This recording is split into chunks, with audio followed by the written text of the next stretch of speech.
नमस्कार, स्वागत है आपका स्टोरी ज्वेल में। आज सुनते हैं मुंशी प्रेमचंद की लिखी कहानी निर्वासन। परशुराम, वहीं वहीं दालान में ठहरो। मर्यादा, क्यों, क्या मुझ में कुछ छूत लग गई? परशुराम, पहले यह बताओ तुम इतने दिन से कहाँ रही, किसके साथ रही, किस तरह रही और फिर यहाँ किसके साथ आई, तब विचार देखी जाएगी। मर्यादा, क्या इन बातों को पूछने का यही वक्त है? फिर अवसर न मिलेगा। परशुराम, हाँ यही बात है। तुम स्नान करके नदी से तो मेरे साथ ही निकली थी, मेरे पीछे पीछे कुछ देर तक आई भी, फिर मैं फिर कर तुम्हें देखता जाता था, फिर तुम एकाएक कहाँ गायब हो गई? मर्यादा, तुमने देखा नहीं, नागा साधुओं का एक दल सामने से आ गया, सब आदमी इधर उधर दौड़ने लगे, मैं भी धक्के में पड़कर जाने किधर चली गई। जरा भीड़ कम हुई तो तुम्हें ढूंढने लगी, बासु का नाम ले लेकर पुकारने लगी, पर तुम दिखाई न दिए। परशुराम, अच्छा तब? मर्यादा, तब मैं एक किनारे बैठकर रोने लगी, कुछ सूझ ही न पड़ता कि कहाँ जाऊं, किससे कहूं, आदमियों से डर लगता था, संध्या तक वहीं बैठी रोती रही। परशुराम, इतना तूल क्यों देती हो, वहां से फिर कहाँ गई? मर्यादा, संध्या को एक युवक ने आकर मुझसे पूछा, तुम्हारे घर के लोग कहीं खो तो नहीं गए हैं? मैंने कहा हाँ। तब उसने तुम्हारा नाम पता ठिकाना पूछा, उसने सब एक किताब पर लिख लिया और मुझसे बोला, मेरे साथ आओ, मैं तुम्हें तुम्हारे घर भेज दूंगा। परशुराम, वह आदमी कौन था? मर्यादा, वहां की सेवा समिति का स्वयं सेवक था। परशुराम, तो तुम उसके साथ हो ली? मर्यादा, और क्या करती, वह मुझे समिति के कार्यालय में ले गया। वहां एक शामियाने में एक लंबी दाढ़ी वाला मनुष्य बैठा कुछ लिख रहा था, वही उन सेवकों का अध्यक्ष था, और भी कितने ही सेवक वहां खड़े थे। उसने मेरा पता ठिकाना रजिस्टर में लिखकर मुझे एक अलग शामियाने में भेज दिया, जहां और भी कितनी खोई हुई स्त्रियां बैठी हुई थी। परशुराम, तुमने उसी वक्त अध्यक्ष से क्यों नहीं कहा कि मुझे पहुंचा दीजिए?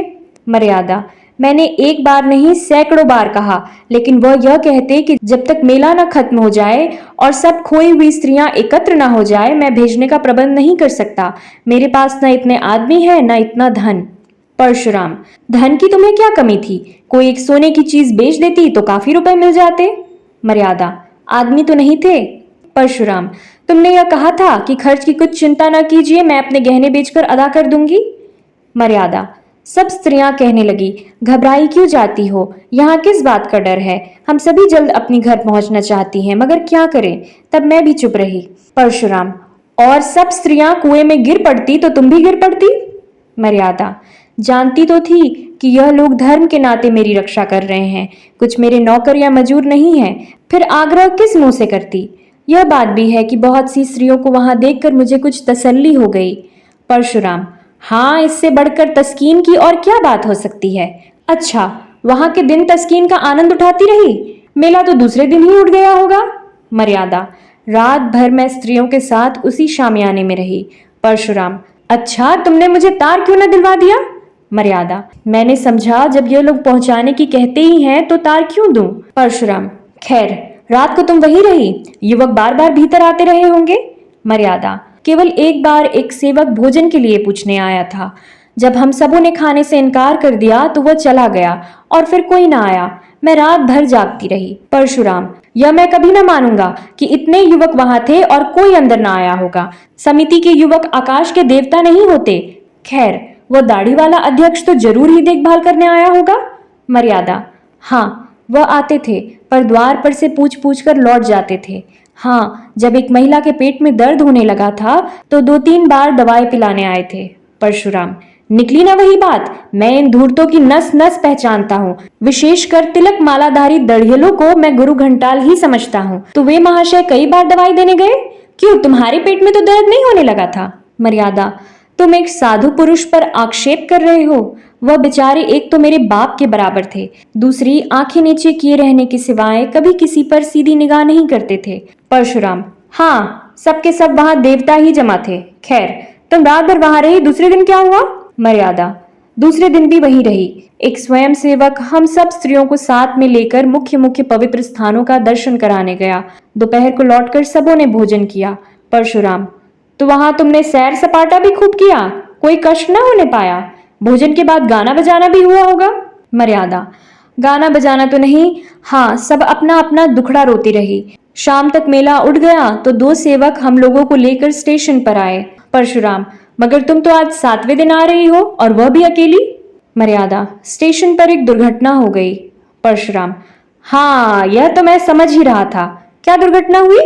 मर्यादा, जब सेवक टिकट लेने जा रहा था तो एक आदमी ने आकर उससे कहा, यहाँ गोपीनाथ के धर्मशाला में एक आदमी ठहरे हुए हैं, उनकी स्त्री खो गई है। उनका भला सा नाम है, गोरे गोरे लंबे से खूबसूरत आदमी है, लखनऊ मकान है, झवाई टोले में। तुम्हारा हुलिया उसने ऐसा ठीक बयान किया कि मुझे उस पर विश्वास आ गया। मैं सामने आकर बोली, तुम बाबूजी को जानते हो?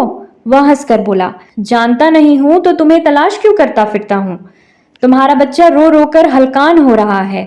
सब औरतें कहने लगी, चली जाओ, तुम्हारी स्वामी जी घबरा रहे होंगे। स्वयं सेवक ने उससे 2-4 बातें पूछी और मुझे उसके साथ कर दिया। मुझे क्या मालूम था कि मैं किस नर पिशाच के हाथों पड़ी जाती हूँ। दिल में खुशी थी कि अब बासु को देखूंगी, तुम्हारे दर्शन करूंगी। शायद उसी उत्सुकता ने मुझे असावधान कर दिया। परशुराम, तो तुम उस आदमी के साथ चल दी? वह कौन था? मर्यादा, क्या बतलाऊं कौन था? मैं तो समझती हूँ कोई दलाल था।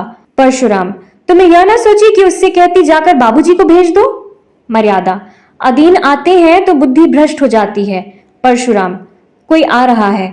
मर्यादा, मैं गुसल खाने में छुप जाती हूँ। परशुराम, आओ भाभी, क्या अभी सोई नहीं? 10 तो बज गए होंगे। भाभी, वासुदेव को देखने को जी चाहता था भैया, क्या सो गया? परशुराम, हाँ वह तो अभी रोते रोते सो गया। भाभी, कुछ मर्यादा का पता चला?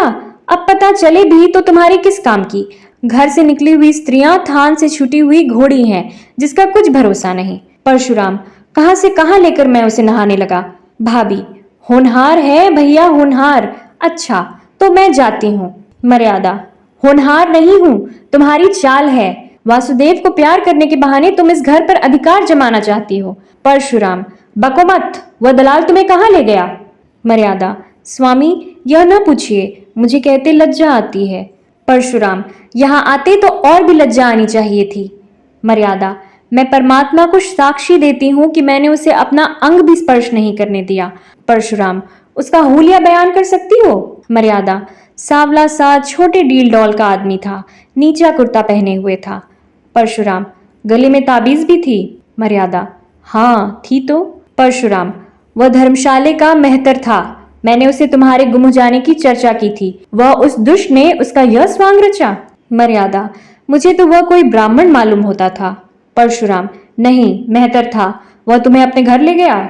मर्यादा, हाँ, उसने मुझे तांगे पर बैठाया और एक तंग गली में एक छोटे से मकान के अंदर ले जाकर बोला, तुम यहीं बैठो, तुम्हारे बाबूजी यहीं आएंगे। अब मुझे विदित हुआ कि मुझे धोखा दिया गया। रोने लगी। वह आदमी थोड़ी देर बाद चला गया और एक बुढ़िया आकर मुझे भांति भांति के प्रलोभन देने लगी। सारी रात रो रो कर काटी। दूसरे दिन दोनों फिर मुझे समझाने लगे कि रो रो कर जान दे दोगी, मगर यहाँ कोई तुम्हारी मदद को ना आएगा। तुम्हारा एक घर टूट गया, हम तुम्हें उससे कहीं अच्छा घर देंगे, जहाँ तुम सोने के कौर खाओगी और सोने से लज जाओगी। तब मैंने देखा कि यहाँ से किसी तरह नहीं निकल सकती, तो मैंने कौशल करने का निश्चय किया। परशुराम, खैर सुन चुका, मैं तुम्हारा ही कहना मान लेता हूं कि तुमने अपने सतीत्व की रक्षा की, पर मेरा हृदय तुमसे घृणा करता है। तुम मेरे लिए फिर वह नहीं निकल सकती जो पहले थी। इस घर में तुम्हारे लिए स्थान नहीं है। मर्यादा, स्वामी जी यह अन्याय न कीजिए, मैं आपकी वही स्त्री हूं जो पहले थी, सोचिए मेरी दशा क्या होगी। परशुराम, मैं यह सब सोच चुका हूं और निश्चय कर चुका हूं। आज 6 दिन से यह सोच रहा हूं। तुम जानती हो कि मुझे समाज का भय नहीं। छूत विचार को मैंने पहले ही तिलांजलि दे दी, देवी देवताओं को पहले ही विदा कर चुका, पर जिस स्त्री पर दूसरी निगाहें पड़ चुकी, जो 1 सप्ताह तक न जाने कहां और किस दशा में रही, उसे अंगीकार करना मेरे लिए असंभव है। अगर अन्याय है तो ईश्वर की ओर से है, मेरा दोष नहीं। मर्यादा, मेरी विवशता पर आपको जरा भी दया नहीं आती? परशुराम, जहां घृणा है वहां दया कहां? मैं अब भी तुम्हारा भरण पोषण करने को तैयार हूं। जब तक जीऊंगा तुम्हें अन्न वस्त्र का कष्ट न होगा, पर तुम मेरी स्त्री नहीं हो सकती। मर्यादा, मैं अपने पुत्र का मुंह न देखूं अगर किसी ने स्पर्श भी किया हो। परशुराम, तुम्हारा किसी अन्य पुरुष के साथ क्षण भर भी एकांत में रहना तुम्हारे पतिव्रत को नष्ट करने के लिए बहुत है। यह विचित्र बंधन है, रहे तो जन्म जन्मांतर तक रहे, टूटे तो क्षण भर में टूट जाए। तुम ही बताओ, किसी मुसलमान ने जबरदस्ती मुझे अपना उच्छिष्ट भोजन खिला दिया होता तो मुझे स्वीकार करती? मर्यादा, वह तो दूसरी बात है। परशुराम, नहीं, एक ही बात है। जहां भावों का संबंध है वहां तर्क और न्याय से काम नहीं चलता। यहां तक अगर कोई कह दे कि तुम्हारे पानी को मेहतर ने छू लिया है, तब भी उसे ग्रहण करने से तुम्हें घृणा आएगी। अपने ही दिल से सोचो कि तुम्हारे साथ न्याय कर रहा हूं या अन्याय। मर्यादा, मैं तुम्हारी छुई चीजें न खाती, तुमसे पृथक रहती, पर तुम्हें घर से ना निकाल सकती थी। मुझे इसलिए न दुत्कार रहे हो कि तुम घर के स्वामी हो और मैं इसका पालन करते जा हूं। परशुराम, यह बात नहीं है और मैं इतना नीच नहीं हूं। मर्यादा, तो तुम्हारा यही अंतिम निश्चय है? परशुराम, हाँ, अंतिम। मर्यादा, जानते हो इसका परिणाम क्या होगा? परशुराम, जानता भी हूं और नहीं भी जानता। मर्यादा, मुझे वासुदेव ले जाने दोगे? परशुराम, वासुदेव मेरा पुत्र है। मर्यादा, उसे एक बार प्यार कर लेने दोगे? परशुराम, अपनी इच्छा से नहीं, तुम्हारी इच्छा हो तो दूर से देख सकती हो। मर्यादा, तो जाने दो, न देखूंगी, समझ लूंगी कि विधवा हूं और बांझ भी। चलो मन, अब इस घर में तुम्हारा निबाह नहीं है, चलो जहां भाग्य ले जाए। अभी आप सुन रहे थे मुंशी प्रेमचंद की लिखी कहानी निर्वासन।